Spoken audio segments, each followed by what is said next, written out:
If I spend too much time looking at myself in the mirror, I will break out into tears. I want to make a letter to you all, to those of you who still struggle with feeling like your body is not enough, wishing you were thinner, wishing you were bigger. I know like now thickness is like idolized.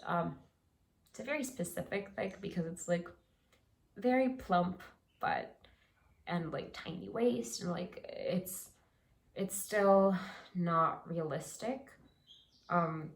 And it's manipulated so that it's still not like what most people's bodies are. But this is my letter to all of you. I want to preface this by saying I have never been diagnosed with an eating disorder, so I have that privilege of not having it get as intense in my mental health. I also want to address my thin person privilege. Even though I am bigger than what one would consider the ideal body type, I still go through a lot of thin person privilege as opposed to fat or plus sized folks. So just wanted to put that out there because that limits my perspective in talking about these issues. A lot of the time when people are being fatphobic, they're just worried about health. Journalists and social scientists have found that an elevated body mass index will have negative health outcomes. However, this is very much overblown by the media and manipulated. Shaming people for their bodies will not make their health better. I think understanding that there are healthy eating habits and exercising habits that will make you a more healthy human, having that understanding is great.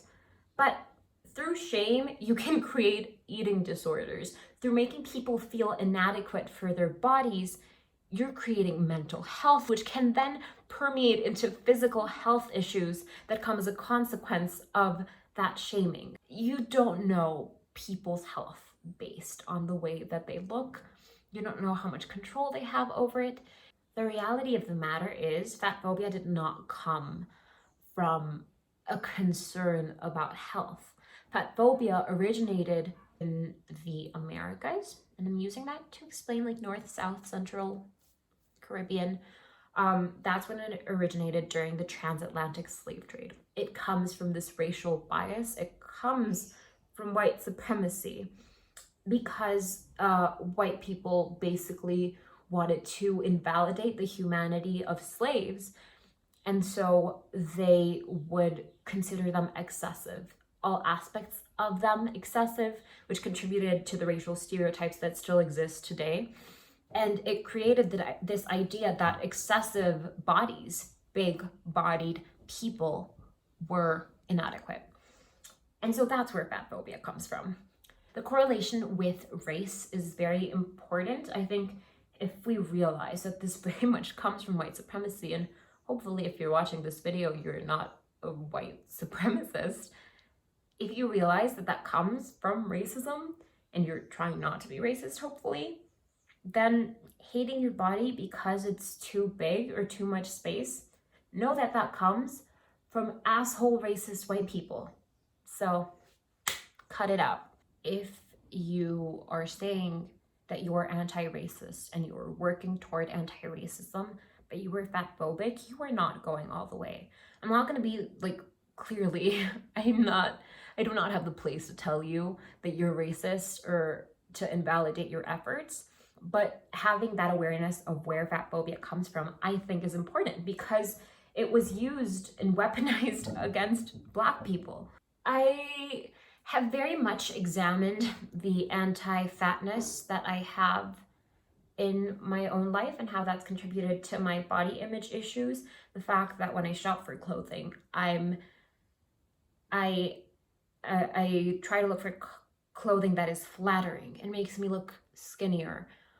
The fact that I continually try to motivate myself to exercise and to eat healthily by thinking like, oh, that way I'll be thinner. Why are we so afraid of fatness? When you look at the history, we know why. So be aware of the ways that you perpetuate fat phobia. And hopefully in that awareness, you'll start to become healthier in your perception of yourself. It is important to be aware of the ways in which we celebrate thinness and denigrate fatness. Ways that I've noticed within myself. Continually commenting on how I want to lose weight. Being very, very vocal when I do gain weight and feeling awful. Using fat as an insult for myself, because I don't think I've ever called other people fat, but just being like, oh my God, I look so fat. When someone loses weight, being like, oh my God, you look so much thinner. When you look at like Adele and how everyone is just like, she looks so wonderful. And like, if Adele did it healthily and she's feeling better about her body, then good for her. Let's celebrate that health. But by saying that she is a better human and more pleasing to look at and more attractive because of the fact that she is taking up less space, we're telling people that take up more space that they are less valuable. And I don't see how that helps anyone's health. Ultimately, every body is a beautiful body. Even if you're not at your healthiest right now, your body is still valid. You can take up as much or as little space as you need to in the world, and there is nothing wrong with that. Like, I just wish I could have focused on my art and my creativity rather than my body and how it appeals to people. Like, that's just fucked. It's fucked that even though we've evolved so much as humans and we've come so far, it still comes down to this very stupid, like, oh, I need to take up less space. I need to lose weight if I want to be accepted and if I want to tell stories the way I do. That's fucked. So I'm trying to not do that anymore. And I invite you to not do that either. There's nothing wrong with bigness. There is nothing wrong with the fact that I have like gordito. There's nothing wrong. If there's nothing wrong with this, there is nothing wrong. I love you.